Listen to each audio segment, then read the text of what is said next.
Olá, pessoal. Eu estou de volta aqui para dar continuidade a essa temática de partículas elementares e suas interações como introdução do curso de estrutura da matéria para vocês. Eu queria começar dizendo que durante um século, um pouco mais do que isso, nós conseguimos aprofundar tremendamente o nosso conhecimento da estrutura da matéria,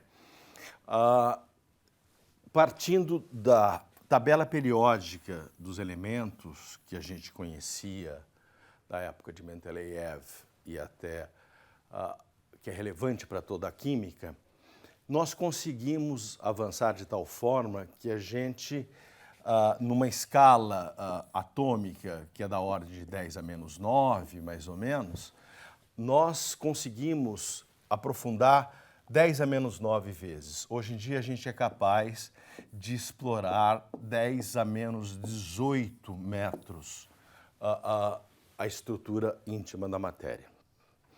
E como consequência disso, nós conseguimos o que poderia se chamar uma nova tabela periódica de elementos que não só são capazes de compor toda a tabela periódica de Mendeleev como a gente conhece, no caso aqui dessa nossa tabela, bastariam esses 3 elementos para constituir próton, nêutron e elétrons, o que fundamentalmente é o que formam todos os átomos que a gente conhece.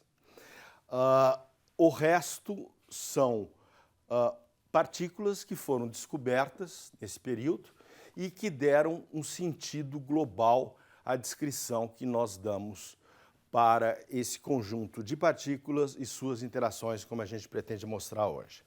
Eu pretendo também dar uma certa visão histórica rápida para vocês e terminar falando um pouco do formalismo que a gente usa para descrever efetivamente a interação entre essas partículas.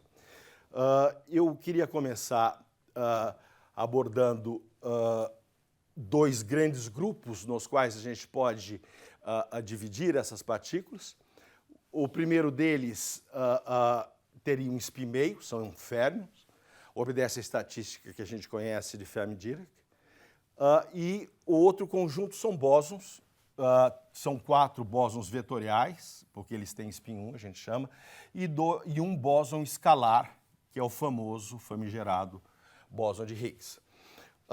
Então, todas as partículas que a gente chama de building blocks, ou seja, os tijolos que constroem a matéria, são férmions de spin meio.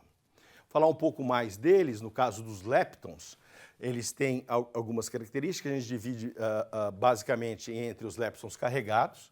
O mais conhecido deles, obviamente, é o elétron. Os outros 2 parentes mais pesados, que é basicamente a característica que difere do elétron, são o míon e o tal.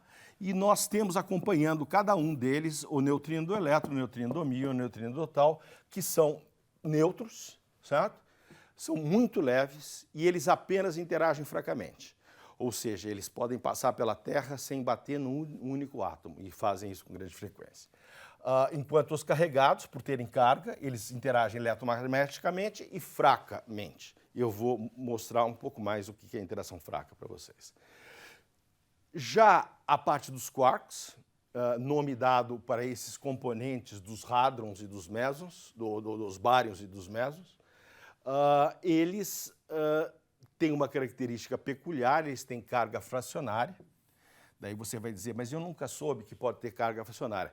Na realidade, eles, além de ter carga fracionária, eles têm uma outra característica, que eles são confinados, ou seja, eles não se desgrudam um do outro.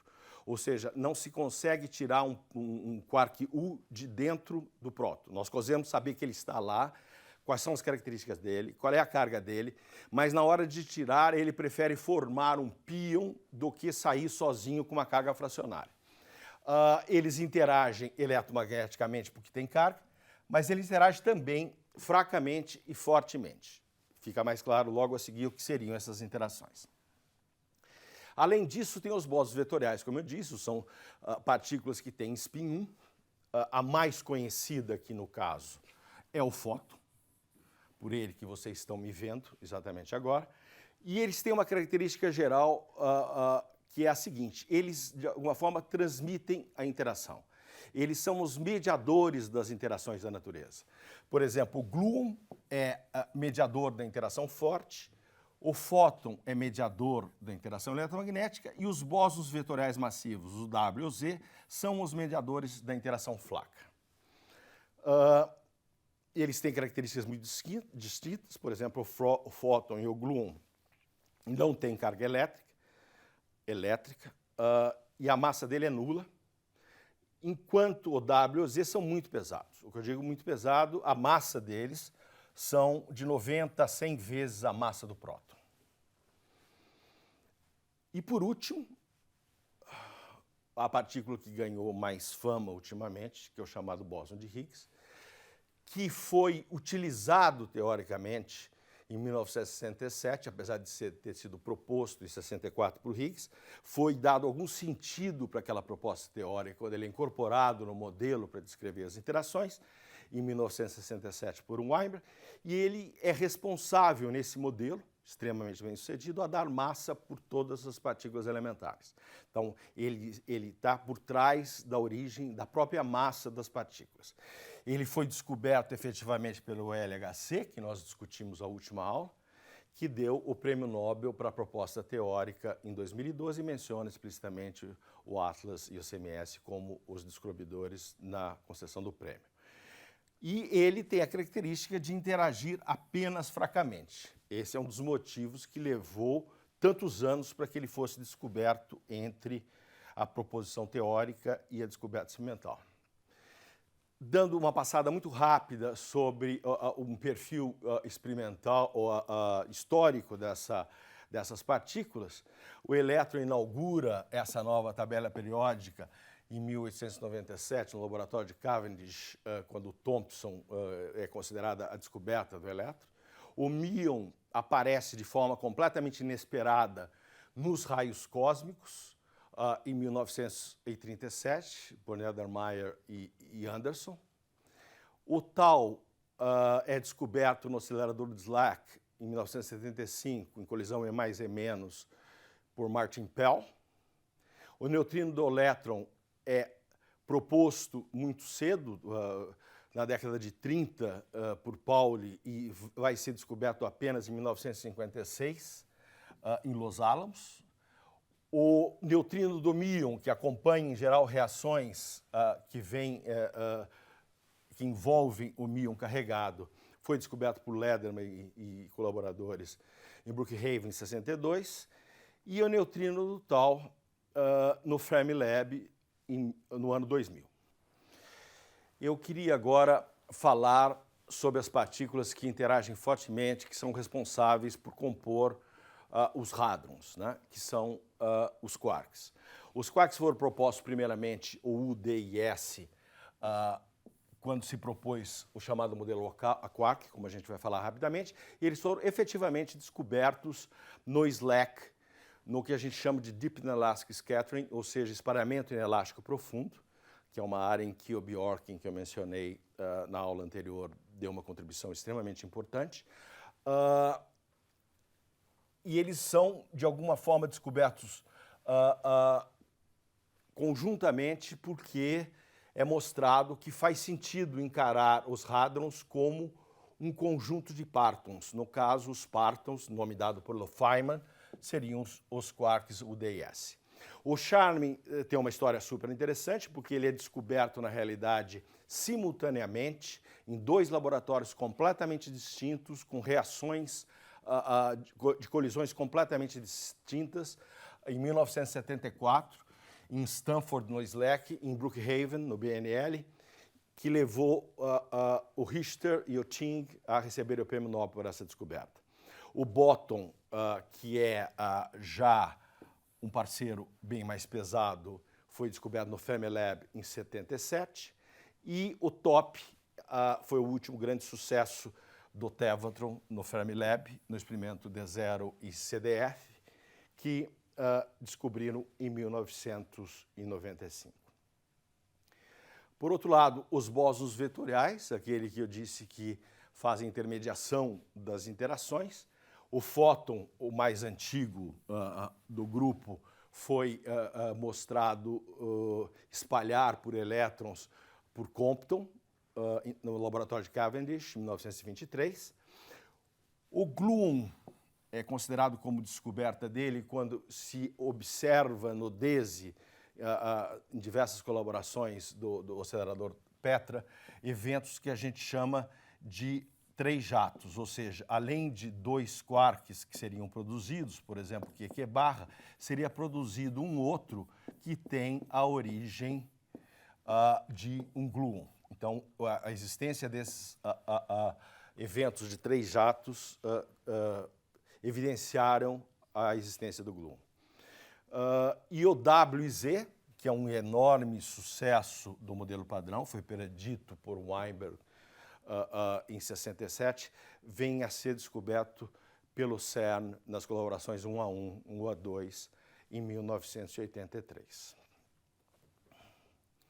Eu fiz um resumo aqui da data em que a partícula é proposta experimentalmente até o momento que ela é descoberta. Então, isso dá um certo panorama geral disso. Há partículas, por exemplo, no caso do míon, que tem apenas uma data. Por quê? Porque ninguém predisse a existência do míon antes dele aparecer simplesmente experimentalmente. Existe, inclusive, a frase famosa de Rabi, que dizia nós não sabemos, ninguém chamou, ninguém esperava, ninguém sabia que essa partícula iria aparecer. Mas chama atenção aqui também que a partícula que demorou mais tempo para ser descoberta foi o bóson de Higgs, com mais de 4 décadas aí, de 1964, predito, sugerido, sob o ponto de vista simplesmente teórico, por Higgs e mais uma série de outros pesquisadores naquela época. Ele é utilizado efetivamente no modelo padrão para gerar massa para as partículas e é descoberto em 2012, como eu disse anteriormente. Outro ponto a mencionar, olhando para o quadro das partículas como um todo, seria o fato da massa delas. Elas têm uma diferença de massa enorme. Apesar da gente considerar todas elas como partículas elementares, ou seja, até quanto se saiba, nenhuma delas possui nenhum constituinte interno, elas têm massas extremamente distintas. Vamos tomar cuidado com esse gráfico e ver que ele é logarítmico, certo? Aqui a gente tem o nome da unidade, nós temos elétron-volt, chamando 1 elétron-volt, depois nós temos keV, meV, GeV e TeV. Para não confundir o nome, o keV é 1000 vezes o elétron-volt, o meV 1 milhão, o GeV 1 bilhão e o TeV 1 trilhão. Então, desde os neutrinos, que a gente sabe hoje em dia que todos eles têm massa menor que 1 elétron-volt, nós temos essa gama de partículas que a gente chega até o top, que é 1,78 GeVs, e o bóson de Higgs, por exemplo, com 1,25 GeVs. Lembre-se que o GeV é 1 milhão de elétron-volts. Então, nós temos um espectro de massa extremamente amplo e diversificado entre as partículas. Então, vamos tentar começar a falar um pouco sobre as interações, vou falar um pouco mais sobre as interações.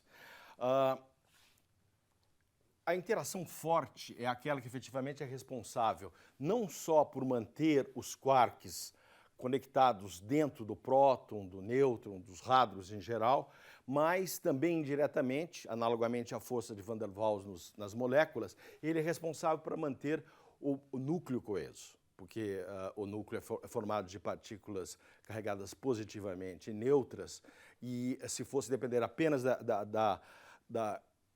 da interação eletromagnética, não haveria como eles se manterem aglutinados, unidos e formando um único objeto, que é o núcleo atômico. Isso é devido ao fato da existência da força forte. A força fraca tem, como o nome próprio diz, ela é 10 a menos 5 vezes mais fraca que a interação forte. E ela é responsável, em geral, por processos radioativos como o decaimento beta, que é a transformação do nêutron, que decai num próton, num elétron e num antineutrino do elétron. Essa transformação de sabores, como eu vou mostrar, ela é característica da interação fraca. A interação eletromagnética todo mundo conhece, é aquela que mantém o elétron girando, é o que permite que a câmara esteja funcionando, que essa televisão esteja funcionando. O elétron é o mais cotidiano, a mais cotidiana dessas interações, juntamente com a gravitação. Por que eu não falei em gravitação, e vou falar só agora e não vou falar mais? Porque simplesmente ela é da ordem de 10 a menos 39, 10 a menos 40, mais fraca que a interação forte. Significa que não há experimento hoje em dia que seja capaz de medir qualquer influência possível da interação gravitacional na interação entre as partículas, porque não há nada que se chegue a uma precisão desse tamanho. Então, ela é absolutamente ignorada devido ao fato da intensidade dela ser muito pequena.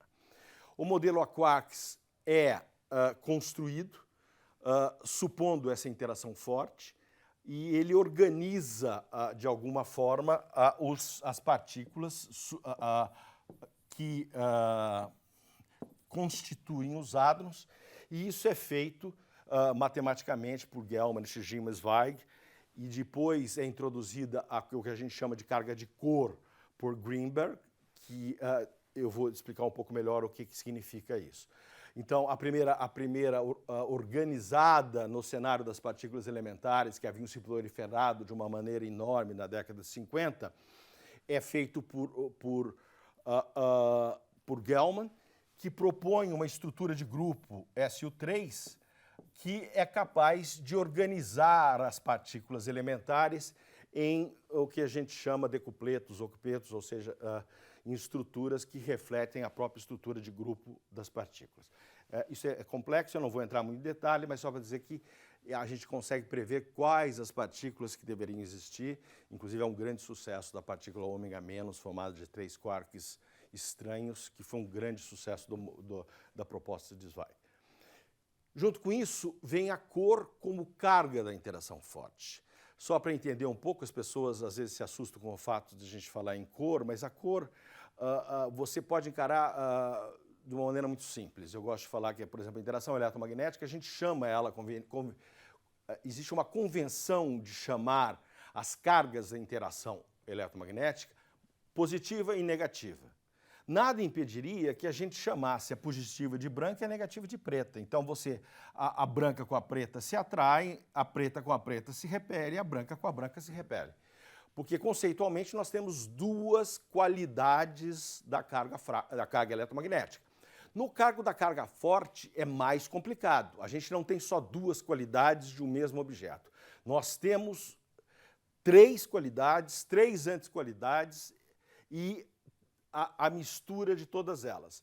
Então, o conceito de Corr é basicamente esse, é a carga da interação interação forte, que necessariamente tem que ter uma estrutura mais complexa. Então, nós temos as cores, as anticores, e são elas que permitem manter os bárions, que são objetos com 3 quarks, e os mesos, objetos com quark e antiquark, unidos, formando partículas que circulam aí pelo universo. Um outro conceito que a gente tem é o conceito de sabor. O que a gente chama de sabor é basicamente o nome das partículas, certo? Então, a interação forte, ela muda simplesmente a cor. Ela pega um quark U e faz um quark verde, um quark azul e faz um quark verde. E a interação fraca, ela não muda a cor. Ela mantém o objeto verde, mas ele é capaz de mudar um kiwi para uma maçã para um kiwi, trocando um bóson W. Então, o sabor da partícula, ou seja, D passa para U, e aqui o U permanece e muda de cor. Isso aqui é um resumo do que eu falei até agora. Vocês podem olhar depois com calma e fecha mais ou menos o quadro das interações e as partículas que compõem o quadro, resumindo o que eu falei até agora. Mas eu gostaria de falar rapidamente sobre o arcabouço teórico ou a estrutura que a gente usa para descrever todo esse cenário. Primeiro, vocês sabem que a mecânica quântica foi o que a gente chama de um breakthrough na mentalidade da gente no começo do século XX, entre o ano 1900 com a descoberta de Planck até o final da década de 20, a mecânica quântica realmente se tornou um ingrediente essencial para descrever qualquer escala subatômica. Da mesma forma, a teoria da relatividade, com Einstein em 1905, ele também traz conceitos completamente novos que fazem com que qualquer descrição de partículas com alta velocidade requeiram a utilização da relatividade restrita com um instrumento de cálculo, um instrumento de predição, um instrumento de elaboração teórica. Daí vem a teoria quântica de campos, que de alguma forma dizem que é a linguagem que descreve as leis da natureza. É a melhor teoria que a gente tem para descrever tudo isso, que ela faz o seguinte, ela pega os princípios da mecânica quântica, agrega os princípios da relatividade e acrescenta a todos eles um novo conceito, o conceito de criação e destruição de partículas, que é uma coisa que a gente efetivamente observa na natureza, por exemplo, um elétron se aniquilando com um pósitron e se materializando 2 fótons. Esse é um evento extremamente comum e que tem a necessidade, para qualquer teoria que se pretenda que descreva fenômenos da natureza, tem que dar conta disso, e a teoria quântica de campos faz isso. O que mais que ela faz? Ela descreve a interação exatamente por aquele conceito que eu falei anteriormente, pela troca de mediadores, pela troca de partículas que transmitem a interação. No caso da interação eletromagnética, são os fótons. Por exemplo, numa interação de um elétron com um íon, é o fóton que é trocado. Ou na aniquilação elétron-pósitron, são 2 fótons que são produzidos. No caso da interação forte, são os gluons que fazem esse papel para gerar todas as partículas compostas. E a interação fraca, ela acontece, por exemplo, como no decaimento do nêutron, com a troca de um bóson W.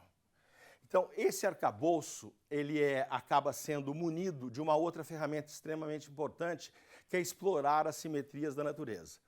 As simetrias da natureza já tinham sido mostradas pelo famoso teorema de Noether, que as leis de conservação, por exemplo, energia, momento angular, elas estão diretamente ligadas às simetrias do espaço-tempo. Ou seja, o fato do espaço da natureza ou de um determinado sistema ser invariante por translações temporais leva, o que significa? O sistema agora é de um determinado jeito, daqui a pouco, ou seja, uma translação temporal, continua do mesmo jeito. Isso significa que sistemas que a conservação de um dado sistema pela translação temporal, ele leva consequentemente, a conservação da energia. Da mesma forma que o deslocamento espacial leva a princípios da conservação do momento. Esse conceito é expandido posteriormente com o que a gente chama de princípio de Gauge. Agora não é mais transformações que envolvem coisas tão simples como deslocamento temporal ou deslocamento espacial, e passam a envolver características internas das partículas. Ou seja, são transformações o que a gente chama de transformações de gauge, transformações de calibre. Sem querer entrar muito em detalhes, são coisas que não necessariamente têm a ver com estruturas do espaço-tempo, mas têm a ver com a transformação dos campos sob um dado tipo de operação. E foi mostrado que este princípio de Gauge é capaz, inclusive, de gerar a própria dinâmica das interações. Ou seja, eu consigo tirar, usando uma dada simetria, assumindo o princípio de Gauge, tirar a forma com que as partículas se interagem entre si. Isso foi feito por Warburg Salam, que deu uma ênfase muito grande em 1961, das teorias de Gauge, no efeito delas gerarem interações fundamentais. Gleschel mostra uma estrutura de Gauge possível para as interações eletrofracas. Em 67, o Weinberg usa o mesmo modelo proposto por Gleschel e acrescenta um ingrediente novo e fundamental para dar coerência para o modelo, que é o mecanismo de Higgs, e consegue gerar massa. E em 1973, Gross, Politzer e Wilczek mostram que a cromodinâmica quântica é uma teoria de Gauge que é capaz de descrever corretamente os fenômenos fortes, onde ele mostra o que a gente chama de liberdade sintótica das interações fortes. Então, para finalizar, eu gostaria de dizer para você que o que a gente obteve nesse um pouco mais de um século foi não só uma nova tabela periódica, numa escala muito mais profunda, muito mais íntima da própria matéria, que é essa que está aqui, e ao mesmo tempo a gente conseguiu uma teoria, que é chamada hoje em dia de modelo padrão, que me descreve perfeitamente a interação em todas as partículas. Então, matematicamente, obviamente eu não vou tocar nisso aqui, mas acreditem que nós conseguimos descrever matematicamente a interação de todas essas partículas. Esse modelo foi testado exaustivamente, continua sendo testado, e vem obtendo um sucesso impressionante. Então, até quanto sabemos, nesse momento, ninguém espera que a física termine aqui, mas eu acho que esse quadro, de alguma forma, resume muito bem o estado da arte, do conhecimento, da estrutura mais íntima da matéria hoje em dia. Obrigado.